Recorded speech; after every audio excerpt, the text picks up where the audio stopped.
Bismillah ar-Rahman ar-Rahim. Alhamdulillah. Wassalatu wassalamu ala Rasulullah. We begin a new book of Ihya Ulumuddin. This is book 21, Kitab Sharh Ajaib al-Qalb, The Marvels of the Heart. It was translated by Walter James Skelly, and it has a foreword by T.J. Winter, Abdul Hakim Murad. And I think it's worth reading the foreword by Abdul Hakim Murad, and then the translator's biographical sketch, which has a couple of quotations from authors referring to Imam Al-Ghazali. Not many people know that Khalil Gibran did write about Imam Al-Ghazali, and there was a beautiful story where he saw, as we will read the details, of course, an image of Al-Ghazali on the walls of a church in Florence, Italy. We will get to that, inshallah. I hope in today's session. If not, then in the next one.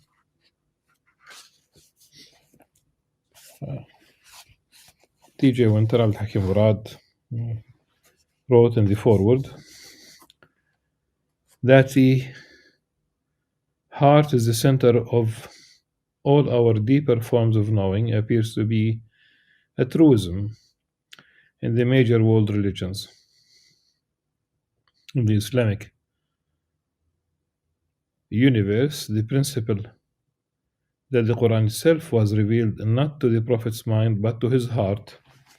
And here he just simply writes down the number of the surah, 2 surahs and 2 verses, 297 and 26,194, and these are references to Surah Al-Baqarah, verse 97, which reads بعد أعوذ بالله من الشيطان الرجيم قل من كان عدوا لجبريل فإنه نزله على قلبك بإذن الله مصدق لبين يديه وهدى وبشرى للمؤمنين. And the other reference is to Surah Al-Shu'ara, verse 194, but to provide a context, we can read a couple of verses before that. وإنه لتنزيل رب العالمين نزل به الروح الأمين على قلبك لتكون من المنذرين. So in both verses it's a reference to the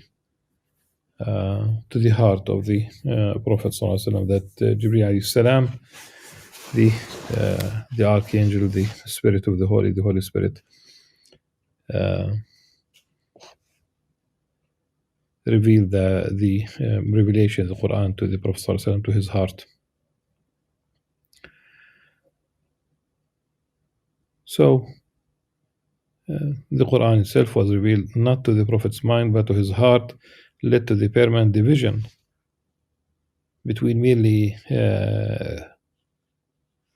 recitative and inspirational forms of religious knowledge. Islamic civilization came to be characterized by the concurrent flow of 2 rivers of rationalist and mystical disciplines of knowledge, and most of the time this coexistence was a peaceful one. Formal, systematic theologians, the Mutakallimun, cultivated their sciences in the world of the exoteric madrasa, speculating about the God of supreme otherness, Tanzih,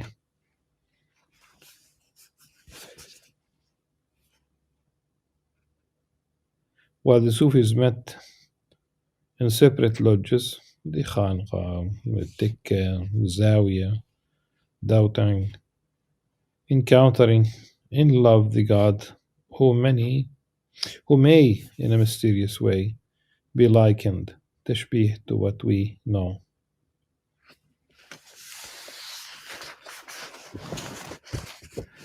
But of course, I mean, that's just simply a very short comment about definitely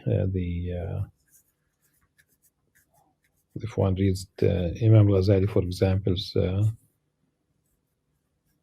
the Jerusalem Epistle, there is one of the corner stones of the Islamic faith is that nothing's like unto him.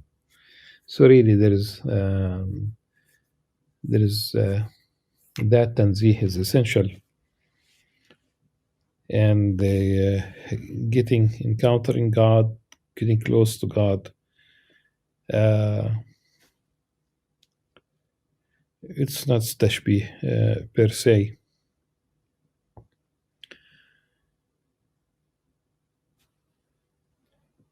The greatest thinkers of the civilization were often those who theorized about this tension and sought to produce a universal theology of Islam that could reconcile tanzih and tashbih. This required mastery of all the relevant disciplines, including the legacy of the Greeks as it had been selectively integrated into Islamic thought. The Greeks had themselves faced an analogous tension, which was to some extent reflected by the Aristotelian and Platonic traditions. By the time their culture was assimilated by the Muslims, complex Neoplatonic schemes had attempted and in some measure achieved a concord, but it fell to the Muslims to reconcile this late Hellenistic system with the givens of revealed monotheism, with its focus on the undifferentiated One, subhanahu wa ta'ala. Islam was, in an important way, more hospitable to the Greek legacy than was Trinitarian Christianity. Of course, he says, and in rapid permanent assimilation visible to the great texts of medieval theology, including those of Al-Ghazali, is not surprising. Now, those of Al-Ghazali, the texts, whether we talk about, I think the Al-Muqad min al-Dalal, the deliverance from error, freedom of fulfillment, the Imam Al-Ghazali differentiates between various subjects that the Greek philosophers achieved or theorized. He had no problem with the exact sciences that the philosophers dealt with. That was the case at the time, at least. So no problem with math, no problem with logic, but the problem was with metaphysics. Then I would say, if we go back to Abdul Hakim Murad's to Timothy Winter's statement about the Trinitarian Christianity was not hospitable like the world of Islam.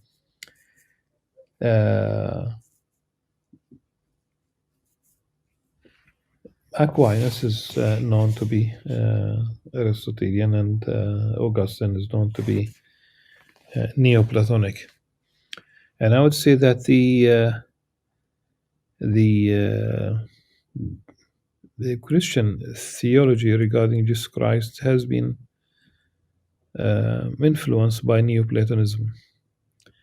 The same thing, I would say, not in Islam per se or traditional Muslim scholars, but the same thing with the Ismailis, and this continued to evolve the influence of Neoplatonism until we reach offshoots of the Ismailis that ultimately divinized Ali bin Abi Talib, the same way that divinization of Jesus Christ took place. But this is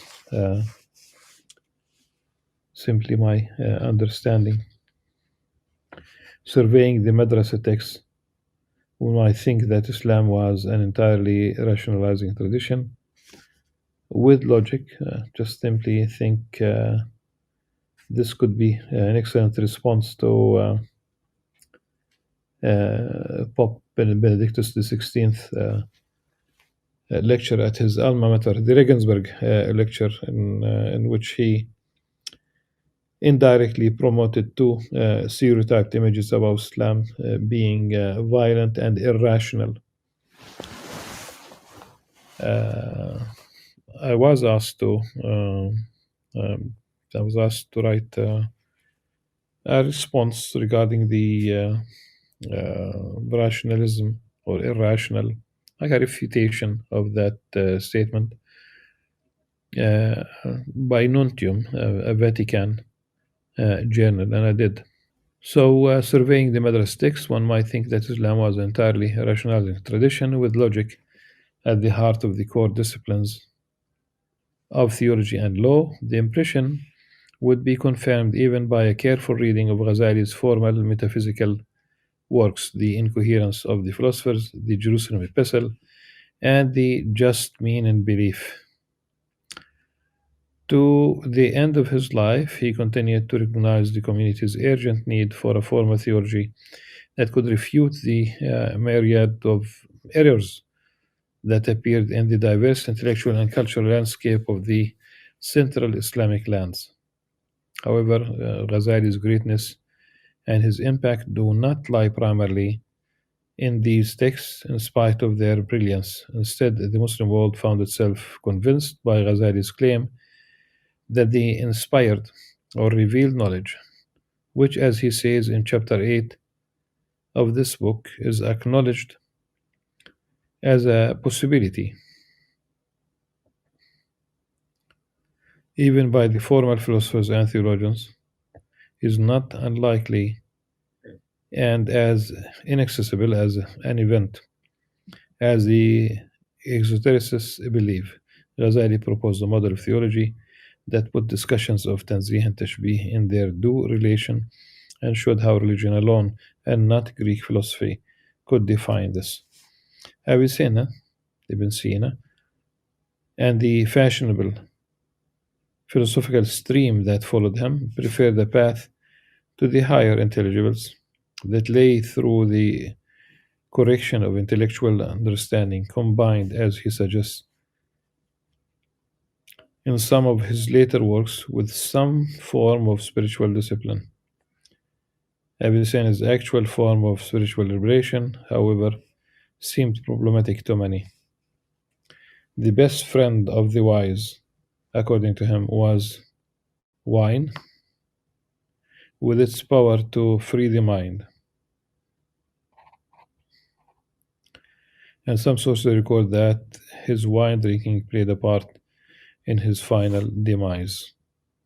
This is something that I have read with certain details. I would say even it seems that Ibn Sina himself described his condition.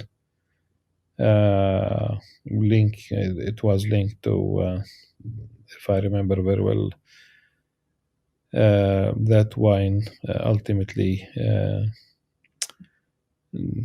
literally damaged his body, as I said, with some graphic details.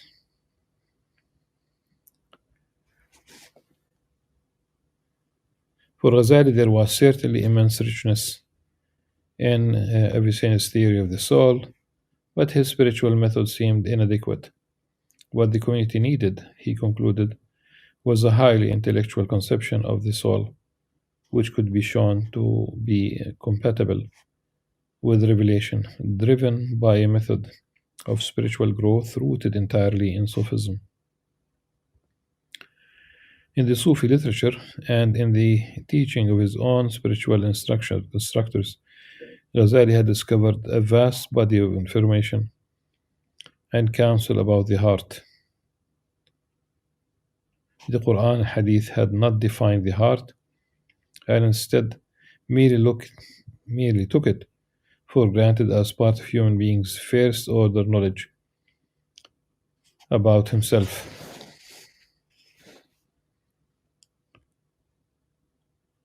The Nuzzar, the Hellenized theologians and philosophers, the theoreticians, could elaborate on the heart, and their analysis might be helpful to those who were curious about the arrangement and nature of its faculties. Its wonders, however, were to be detected in the course of a process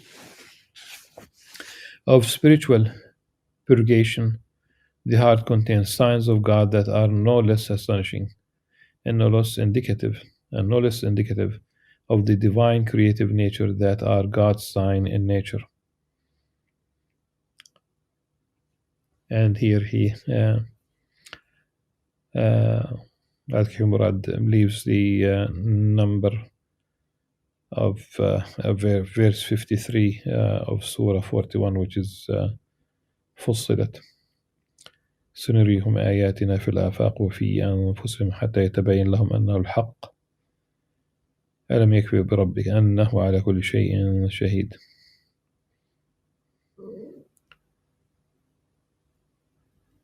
This helps to explain the tenure of this work. Ghazali is not only explaining the geography of this inner kingdom to help his readers better assimilate the later sections of his revival of Ihya al-Ulumuddin, which will deal with the specific threats that can subvert it.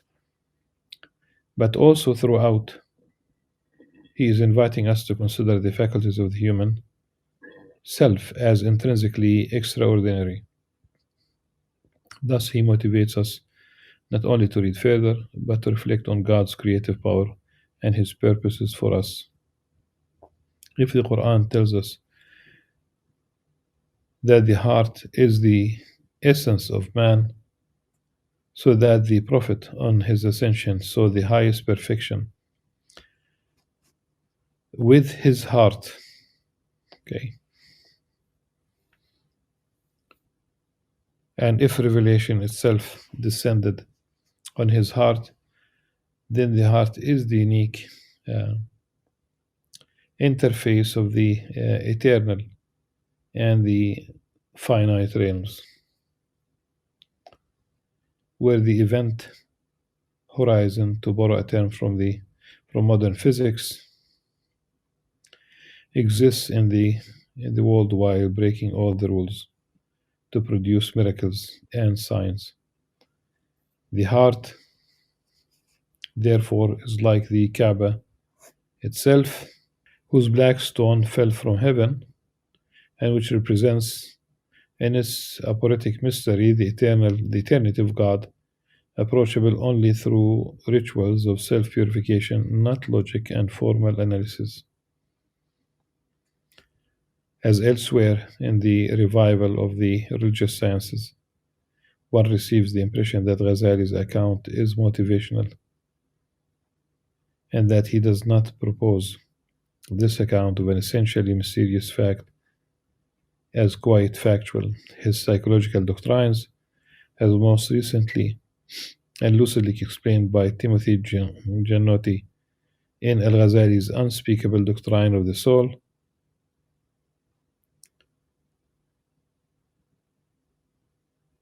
form part of a complex hierarchy of knowledges, and are to be understood as props to the beginner's understanding, laced with coded clues to something deeper. His deeper system is to be disclosed only to the elect, who have already made substantial progress in their inward journeys, because of the danger of misunderstanding by those who understand only outward words. العبارة.